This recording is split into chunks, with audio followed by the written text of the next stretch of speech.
ರಾಗಾದಿರೋಗಾನ್ ಸತತಾನುಶಕ್ತಾನ್ ಅಶೇಷಕಾಯ ಪ್ರಸೃತಾನ್ ಅಶೇಷಾನ್ ಔತ್ಸುಕ್ಯಮೋಹ ಅರತಿಧಾನ್ ಜಘಾನ ಯೋ ಪೂರ್ವವೈದ್ಯಾಯ ನಮೋಸ್ತು ತಸ್ಮೈ.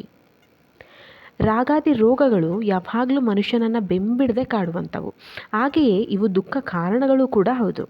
ಇಂತಹ ದುಃಖ ಕಾರಣವನ್ನು ಈ ರಾಗ, ದ್ವೇಷ ಮುಂತಾದವುಗಳನ್ನ ನಾಶ ಮಾಡಿದಂತಹ ಆ ವಿಲಕ್ಷಣ ವೈದ್ಯನಿಗೆ ನಮ್ಮ ನಮಸ್ಕಾರವಿರಲಿ ಅಂತ ಈ ಶ್ಲೋಕದಲ್ಲಿ ಹೇಳ್ತಾರೆ.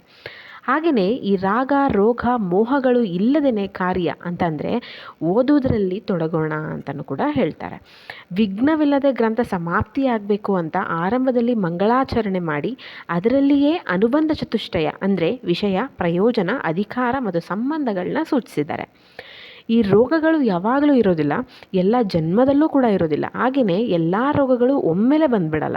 ಆದ್ದರಿಂದ ಈ ರೋಗವನ್ನು ಸಾಧಾರಣ ವೈದ್ಯನೂ ಕೂಡ ಕ್ಯೂರ್ ಮಾಡ್ತಾನೆ.